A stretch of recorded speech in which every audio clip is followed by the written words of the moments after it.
Comenius, Plants, Praefatio pro Oimion, Theophrastus and the Classification of Individual Plants. The writings of Theophrastus, like those of Aristotle, are thought to be basically compilations of lecture notes used at the Lyceum. Theophrastus was a teacher. To facilitate his teaching, Theophrastus needed to break down the vast realm of vegetative life into manageable chunks. Epede sumbine sapes terran enai ten matesin, di airumenon kata ede. And for him, the most useful division was his now classically stark division based on vegetative plant form, dendron, thamnos, pruganon, poa. Look at any plant. We saw that Theophrastus's definitions of these four forms were specific enough to allow us in most cases to place it in one or the other of these categories.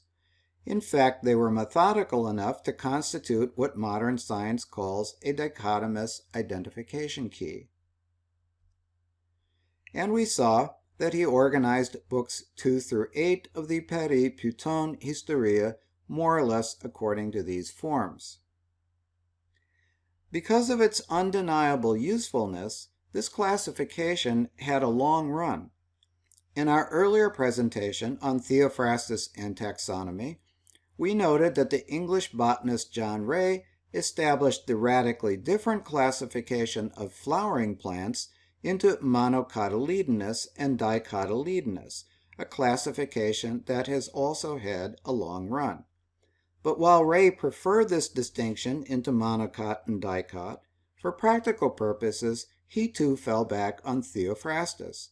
From Ray's 1682 work Methodus Plantarum Nova, here are his exact words.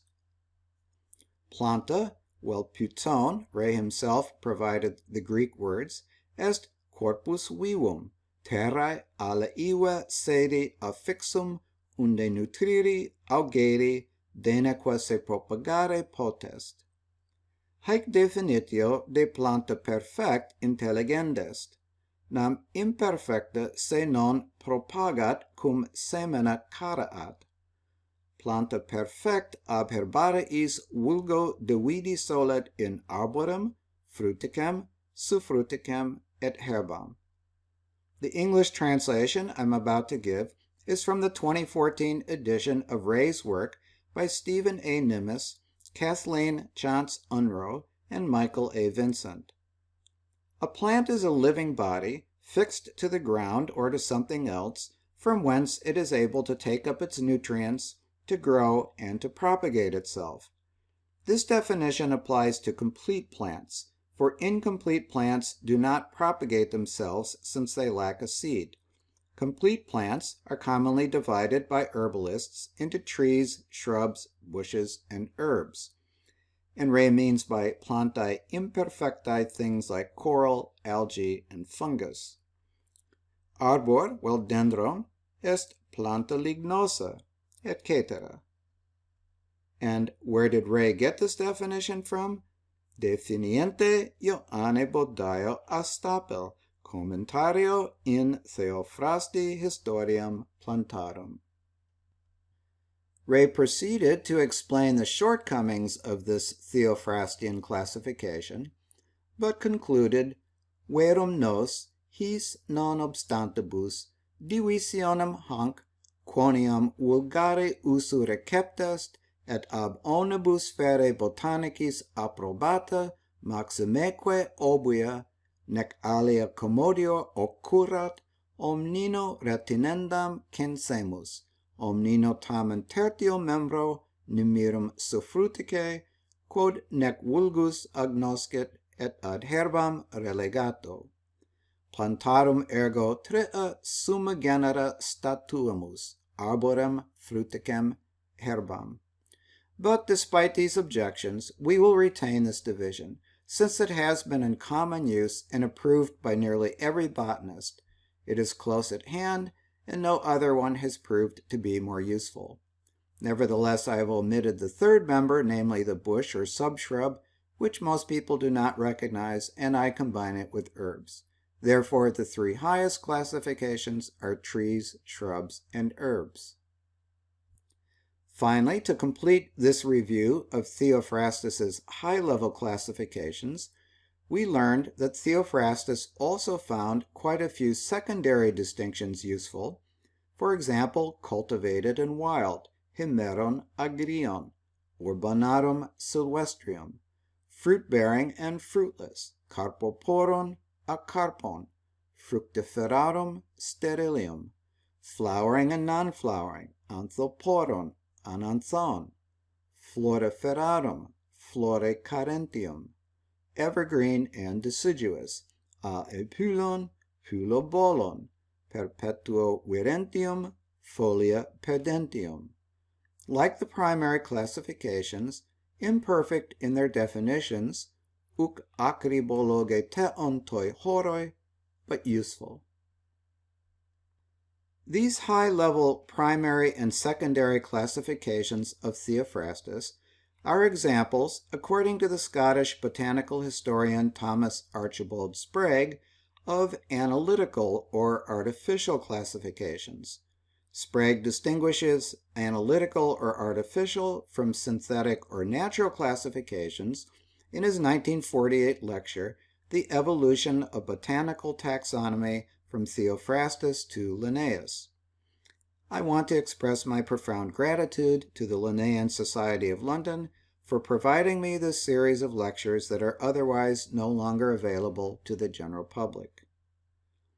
Through some process of synthesis, we may perceive or define groups of animals or plants that, as far as we are concerned, actually belong together in nature. That is a synthetic or natural classification. Or we may perceive or define groups of animals or plants that are not actually related in nature. We may do this to serve some practical purpose. Though the presumed holy grail of taxonomists is to find a perfectly natural system, artificial is not a pejorative term. The most famous example of an artificial system is Linnaeus's Systema Sexuale, which distributed the entire vegetative kingdom across 24 classes based on the number of their pistils and stamens. Linnaeus was fully aware that this was an artificial, not a natural system. It served the very useful purpose of allowing someone to quickly identify a plant based on easily observed characteristics. As we said, Sprague regarded all of Theophrastus's high-level classifications as artificial. Sprague did, not necessarily Theophrastus. Sprague's opinion begs the profound question of what he meant by nature in 1948, what we mean by nature today, what Theophrastus meant by nature opuscis 2,300 years ago. This is a thorny question, and in fact Sprague gives another example we haven't seen yet of a high-level classification he regards as artificial, one concerning thorns. Theophrastus divided all wild subshrubs, and almost all subshrubs are wild, he says, into those with and without thorns, acanthi, Latin spicae, or aculae. From Book 4, Megistendantis laboi diaporan ton holon genon, namely ton pruganon agrion, hoti tamen an acantha tade acanthode tuncane. Among all the wild subshrubs, one might take the biggest difference to be between those without and those with thorns. Sed maximum cunctorum generum ac caperis differentiam, quod alia sine aculao alia aculaata. In fact, there is another high-level classification that was important to the Greeks, that between male and female trees. In the first half of Book 3, Theophrastus discusses the differences between wild and cultivated trees, and among wild trees, the many differences in, for example, where and how they originate, and when they germinate, grow, bud, and flower. By way of an interim conclusion, he writes, Pantonde hosper electe ton dendron hos kat hekaston genos laben diaporae pleus esin. Taking, as was said, all trees kind by kind, we find many differences. Arborum universarum, quo ad genera singulatum ac cipi possent, plures sane differentiae intelliguntur. He men quene passin, he diairusi totelu cae to aran, hon to men carpoporon to de acarpon epitinon. A difference common to them all is that by which they distinguish the male and the female, the latter, female, being fruit-bearing, the former, male, barren in some kinds. In hois de ampo carpopora, totelu calicarpoteron cae polucarpoteron, plain hosoi tauta calusin arana, ca lusigatines. In those kinds in which both forms are fruit-bearing, the female has fairer and more abundant fruit, except for those who call these male trees, for there are those who call them that. Publica differentia tamen, qua femina masque distinguuntur, quorum alterum fructiferum alterum sterile in aliis est. Ubi vero ambo fructifera, fructum pulchrorum femina praestat, nisi forte mares eas libeat vocatari, sunt enim qui ita vocant. So, you see, at least as far as their trees were concerned, the Greeks were as gender confused as we are. Theophrastus compares this female-male distinction to that between cultivated and wild. Paraplesia hetoi aute diapora, kai hos to hemeron dieretai pros to agrion. This difference is of the same character as how the cultivated tree has been distinguished from the wild. Proxima huic differentia, qua urbanum a silvestri discernitur.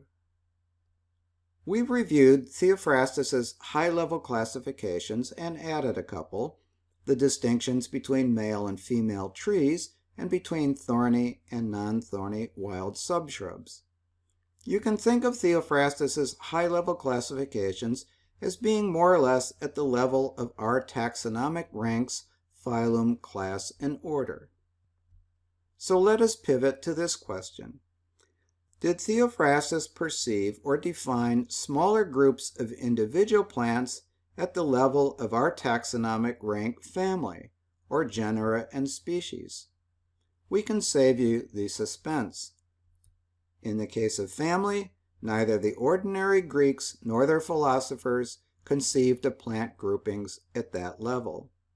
On the other hand, the Greeks definitely perceived genus-species relationships in nature. We've already seen this reflected in the Greek nomenclature for plants, where, for example, they have a generic single word like pelke and qualified names for individual species like pelke he idaia, pelke he konoporos, and pelke he paralia. Remember, naming is an act of classification. We've also seen it reflected in Theophrastus's philosophic terms monoides and polyoides. In fact, Aristotle and Theophrastus had a word for members of the same genus, homogenes. And that takes us back to our Theophrastian text. Heterade diapora, among trees that is, kad eidos auton ton homogenon, hyper hon lecteon. Another distinction among trees distinguishes different forms of the same genus, and of these we must now speak. Alae differentiae vero per species unigenerum ipsorum reduntur, de quibus nunc indicare debemus. Druos de gene, tautengar malista diairusi, take indeed the various kinds of oak, for in this tree they recognize more differences than in any other. Quercus vel robores genera, id enim potissimum devidunt. Druos de gene, tautenga malista diairusi. We'll skip the Greek, but paraphrase what Theophrastus goes on to say about the multitypic oak. Some simply speak of a cultivated kind and a wild kind, not recognizing any distinction made by the sweetness of the fruit, and he explains parenthetically that the sweetest fruit is that of the pegos, the Valonia oak, and it is this, the pegos, these people mean by the wild kind. But in their formulation of the distinction, the cultivated kind grows more commonly on tilled land and has smoother timber, while the wild kind has rough wood and grows in mountainous districts. Others distinguish 4 kinds, others 5. Sometimes they also vary in the names they assign. Thus the kind which bears sweet fruit some call hemeris, some he etymodrus, which means the true oak. Indeed, Linnaeus, naming it the Quercus robur, took this as the type species for oak.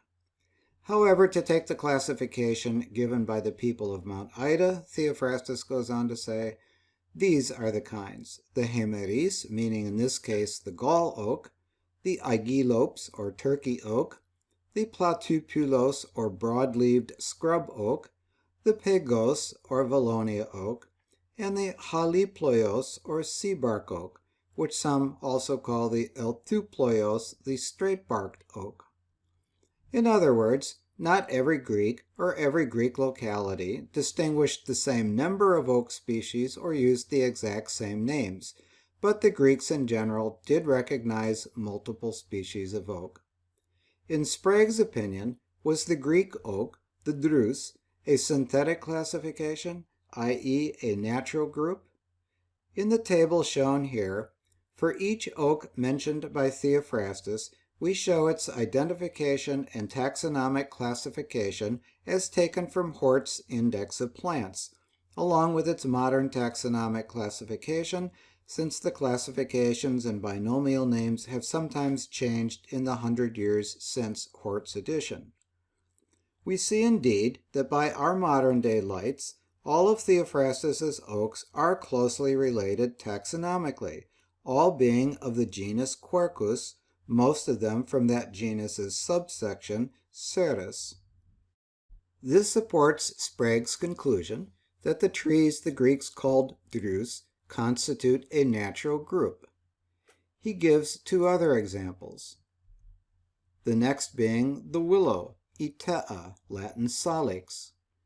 In a section of Book 3 talking about trees growing near water, Theophrastus says, par udron de kai he Itea, kai polue des. The willow also grows alongside water and has several species. Salix quoque aquatica et multigena est. Theophrastus says the willow is polue des, and he describes several varieties, though he only names 2, the white willow and the dark willow, the Itea leucae and the Itea melina. These are both in the genus Salix of our family Salicaceae. This again supports Sprague's point. The Greeks perceived several plants as being of a genus they called Itea, willow, which we also consider a natural group. Another tree in Theophrastus's catalog of wild trees in Book 3 is the kedros. Kedron hoi men pasi enai diten, ten men lucian tenda poenikein, hoi de mono ede, katsaper hoi ente ide. The cedar, some say, has 2 forms, the Lycian and the Phoenician, but some, as the people of Mount Ida, say that there is only one. Par homoionde te arkelthoi, diapere de malista toi puloi. It resembles the arkelthos, which Hort says is the Phoenician cedar, differing chiefly in the leaf.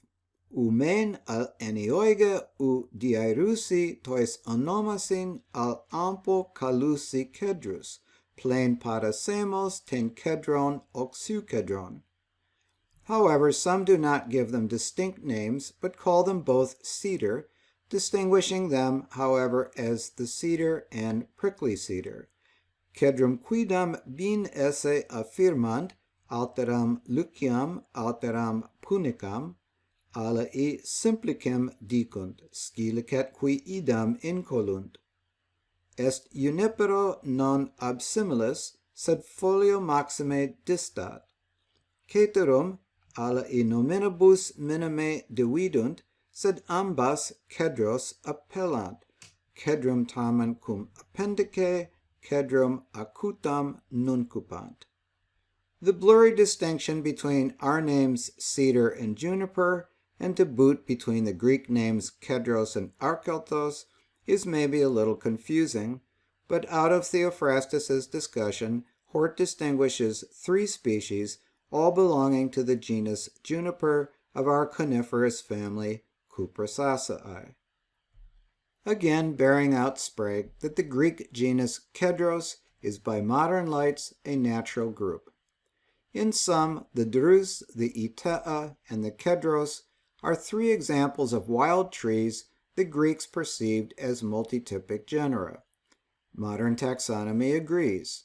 By contrast, in other parts of the inquiry, Theophrastus mentions a variety of plants the Greeks called by the same name, but that are not, by modern lights, closely related in nature. By Sprague's reckoning, they are artificial groups. His 2 examples are the laurel and the thorn. So let's not rest on our laurels, but forge ahead and find them. We find them in several contexts. Early in Book 1, Theophrastus distinguishes evergreen from deciduous. Estide tamen aepula tada pulobola. Ton men hemeron aepula elaa, poenix, dapne, tond agrion elate, agria dapne. Again, some trees are evergreen, some deciduous. Among cultivated trees, evergreens are the olive, date palm, bay laurel, etc. Among wild trees, silver fir, and wild bay. Alae item perpetuo virent, alae foliis deciduis sunt. Virent ex urbanis perpetuo olea, palma, laurus, ex sylvestribus abies, laurus sylvestris. In Book 3, he compares the leaves of the ash, he melia, to a laurel he calls the broad-leaved laurel, he platypulos dapne, and the leaves of the sorb, he oe, to a laurel he calls the thin-leaved laurel, he leptopulos. He dapne hemeros, he dapne he platypulos, he leptopulos dapne. These are all, according to Hort, the Linnaean type species of the laurel, the Laurus nobilis, the bay laurel, whose humble leaves crowned the victors in antiquity, and whose berries crown our baccalaureates. The wild laurel, the Agria dapne, is the altogether different Nerium oleander. This is the same plant as one Theophrastus calls Onotheras in Book 9, in a section of that book about plants that affect the mental powers. Pros de tempsucain ton men strucnon hosta parekinein kai existanae. This text follows a lacuna in the manuscripts, but the meaning is clear. As to those which affect the mind, strychnon is said to upset the mental powers and make one mad.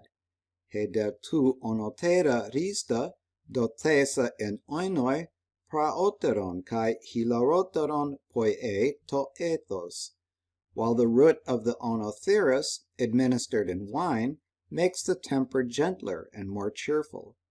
Hanc enim veluti turbare ac alienare mentem affirmant, contra radix onotherae dat e vino meteores hilarioresque mores redet. Look at the leaves of the oleander. As different a plant as it is from the bay laurel, you can see from the resemblance in leaves why the Greeks also called the oleander dapne. To a summary in Book 1 of the types of differences among the plant part leaf, Theophrastus adds, Kai enia pula carpopora, metaxou peri elepota ton carpon, hos per he Alexandria dapne epipulocarpos. Further, some leaves are fruit-bearing, enclosing the fruit between them, as the Alexandrian laurel, which has its fruit attached to the leaves. Etiam fructifera non nulla fructum foliis interceptum gerentia, ut laurus Alexandrina, quae fructum super foliis gignet. This is the Ruscus hypophulum, with the intriguing common name spineless butcher's broom. Theophrastus calls it the Alexandrian laurel. Alexander's soldiers evidently named this plant after their revered general. Perhaps they crowned him after some victory with the leaves from this plant? In any case, because of its leaves, the Greek soldiers considered it too a laurel. Recall that one of Theophrastus's secondary classifications was between aquatic and land plants. In sections 6 and 7 of Book 4, Theophrastus catalogues plants that grow in the sea, first in what he calls our sea, meaning the Mediterranean, then in what he calls he exo, the outer sea, meaning stretches of water like the Straits of Gibraltar and the Red Sea. By the way, it's a little difficult to generalize, but in general, the Greeks of Theophrastus's time and into the Common Era believed that the earth was spherical and surrounded by a single outer sea, the ocean, and that in principle you could circumnavigate the earth. Tes de erythras calumenes en te Arabiae micron apanopcoptu in mente ge dendron uden puetae plen tes acantes tes dipsados calumenes, spania de cae haute diatacaumata cae ten anudrian. And in the sea called the Red Sea, a little above Coptos in Arabia, there grows on land no tree except that called the thirsty acacia, and even this is scarce by reason of the heat and the lack of water. Mari autem rubro vocato in Arabia Paulo a copto superius, arbor null in terra proenet praeter spinam quae dipsas vocator, et haec rara propter fervores et aquae penuriam. I don't want you to hurt yourself, but hold on to this thirsty thorn until we get to the thorns in a bit. Inde te talate puetae, calucidata dapnem, kai elaan. But plants do grow in the sea there, which they call, quote, bay and, quote, olive. Aut in mare nemirum exeunt, et asque laurum et oleam appellant. Hort identifies both these plants that grow in the Red Sea, which the Greeks called bay and olive, as the Indian mangrove, Linnaeus's Avicennia officinalis. If I can go all academic on you for a minute, Hort got this identification from a German work of scholarship from a few years earlier, Dr. Hugo Bretzel's Botanische Forschungen des Alexanderzuges, the botanical investigations from Alexander's March. Just as centuries later, Napoleon brought with him a team of scientists on his expedition into Egypt and Syria, Alexander's march of conquest bore scientific fruit. After all, Alexander had been tutored at the Macedonian court by the same Aristotle who became Theophrastus's teacher at the Lyceum. For his plant identifications, Dr. Bretzel drew not just on Theophrastus and classical, but also on Arabic and Persian texts. Some of these were by the famous Persian polymath Avicenna, Ibn Sina, whose medical writings were standard texts in many medieval universities, and in whose honor the genus Avicennia had been given its name in Linnaeus's time. In fact, the passage we were just reading in Theophrastus goes on to cite directly the botanical reports that had come from Alexander's army. Hoide, hote anaplus ein ton ex indon apostolento hypo Alexandru, ta ente thalate puomena, mecrihumen an entoi hugroi, chromapasin ecce homoion tois puciois, hopotan de ex enecthenta tethe proston helion, in oligoi chronoi ex homoiustai toi hali. Now, some referring to the occasion when there was an expedition of those being sent by Alexander from India, report that the plants which grow in the sea, so long as they are kept damp, have a color like seaweeds, but when they are taken out and put in the sun, they shortly become like salt. Qui vero ex India mis ab Alexandro navigarunt, plantas marinas, quod in aquasent colorem algae minutae habere, cum vero exemptae ad solem ponuntur, mox salissimiles fieri naraverunt. Looking at the modern taxonomical classification of the classic bay laurel, the Dapne hemeros, the wild laurel Dapne agria or onoteras, the Alexandrian Dapne, and the so-called Dapne from the Red Sea, we see they are so different from one another that they are actually assigned to 4 separate families. And that makes Sprague's point. The Greeks called all these plants laurels based on the similarity of their evergreen leaves, but it is an artificial group, not one inherent in nature. Earlier we saw that Theophrastus classified wild subshrubs as thorny and thornless, Prugana acanthode and Prugana anacantha. There were plenty of individual plants the Greeks called thorns. The Greek word acantha, the Latin word spina, the English word thorn, all do double duty. They mean the thorn we prick our fingers on, and they are also the name given to a variety of thorny bushes and trees, like our hawthorn. Another Latin word for the thorn itself is aculeus. Botanists today distinguish thorns from spines from prickles. The various plants the Greeks called acanthae include all 3. We saw in Book 3 Theophrastus's discussion of differences among trees within multitypic genera, that is, puta or dendra homogenae. Book 4 pivots to a discussion about trees and shrubs in specific geographical locations and habitats. Hymen un diaporai ton homogenon tetheorentai proteron.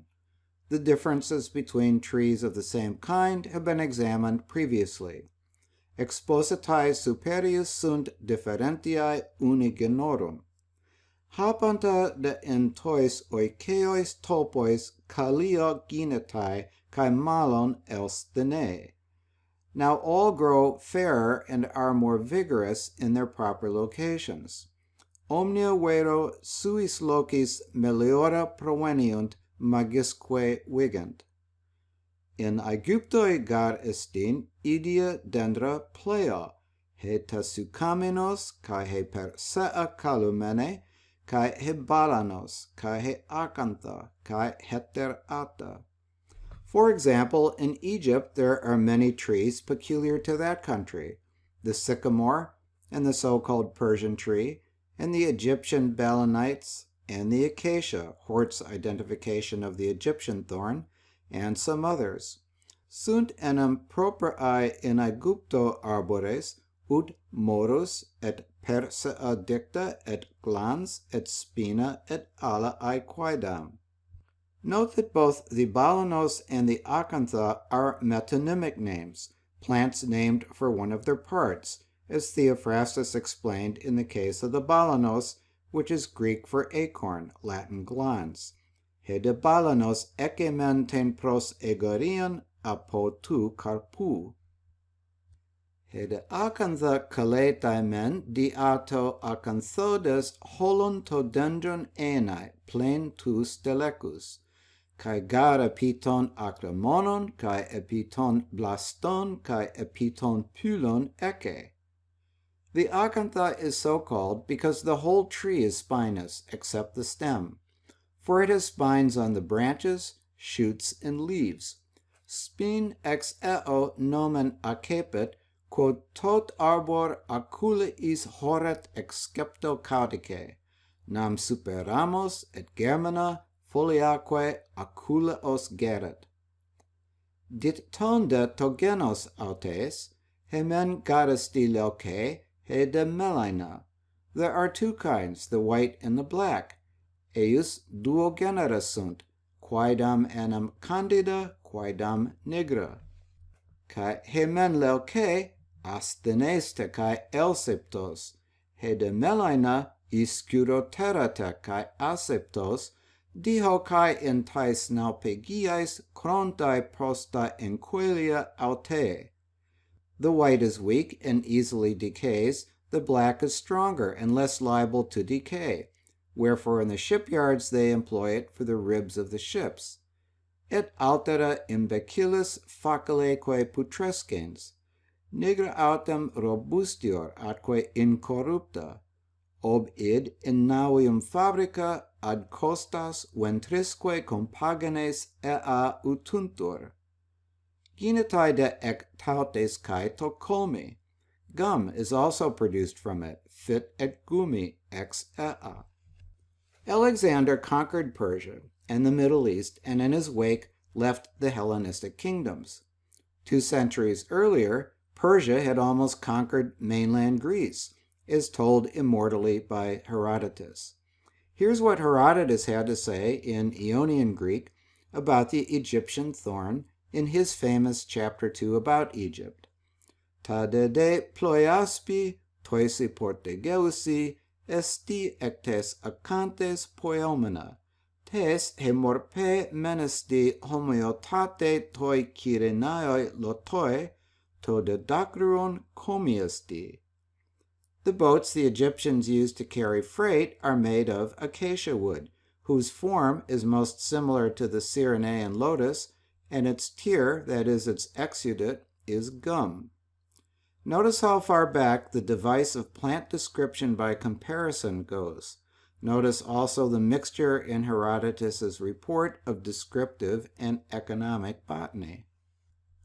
The Acantha aegyptia was, according to Theophrastus, a genus with 2 species, a white and a black, and in Hort's day both were considered species of the single genus Acacia. But phylogenetic systematics has split the former Acacia genus into several new ones, and the white and black Egyptian thorns are now known to be evolutionarily divergent and have been assigned to separate genera of the Fabaceae family, Phaedherbia and Vachelia, respectively. The thirsty thorn we've already seen in this passage from Book 4 about aquatic plants of the Red Sea in Arabia. Tes de erythras calumenes en te Arabiae microna pano coptu in men tege dendron uden puetae plentes acantes tes dipsados calumenes, spania de cae haute diata calmata caeten an udrian. Mari autem rubro vocato et Arabia Paulo a copto superius, arbor nul in terra provenet praeter spinam quae dipsas vocatur, et haec rara propter fervores et aquae penuriam. This thirsty thorn from Arabia is another species of the Vachelia genus, the Vachelia tortilis. Section 10 in Book 4 is about plants around Lake Copaeus in Boeotia. We've already seen the 2 species of reeds from Lake Copaeus, Hocalamos auleticos and Hocalamos plokimos. With the conspicuous exception of the bulrush, Theophrastus says, the lake plants like galingale, tolcuperon, and dog's tooth grass, he agrostis, have complex and creeping root structures that make them hard to eradicate, dus olethra. Skidon de paraplesios puetae he agrostis ecton gonaton, haigahristae gonatodes, execastude ab iesen ano blaston, caicataten hrisdan.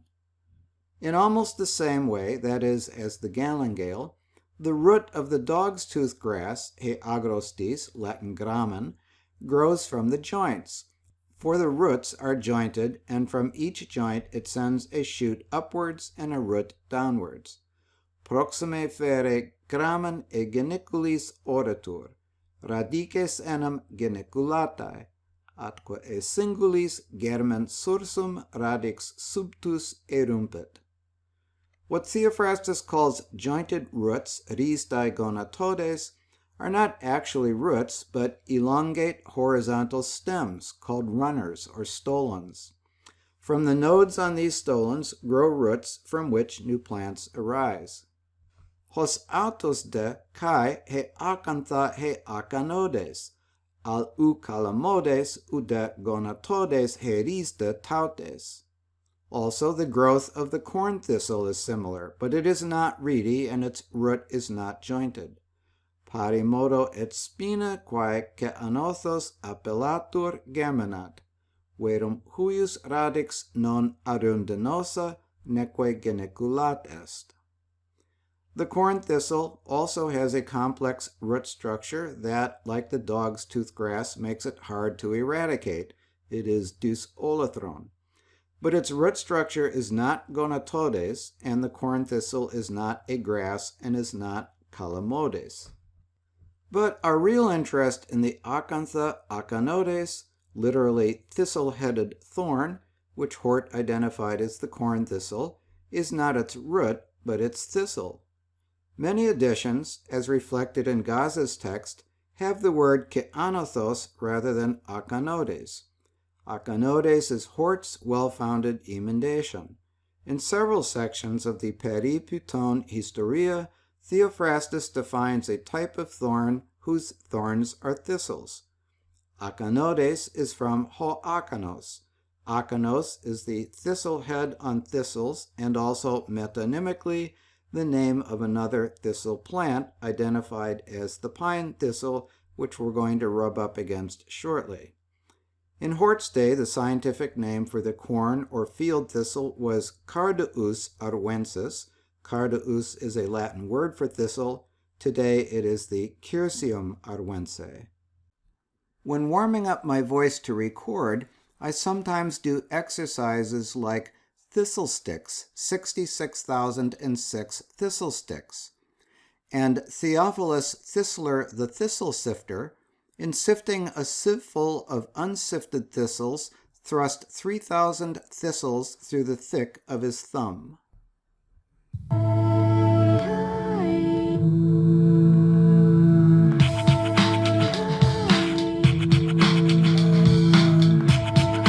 Exercise involves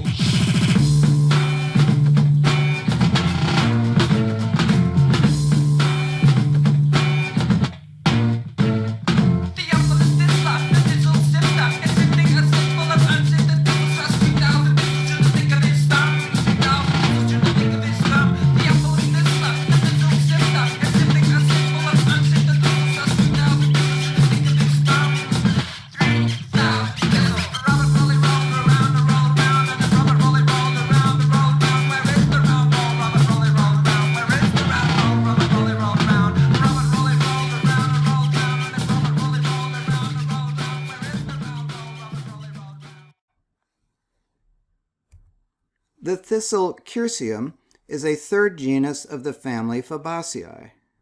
Moving further east and south, beyond the Levant and all the way to the Indus Valley, the Hellenistic Greeks were discovering a great diversity of aromatic sap and gum-bearing plants, and among these we will find yet more and diverse thorns. Please proceed to the next video to complete this presentation on Theophrastus and the taxonomy of individual plants.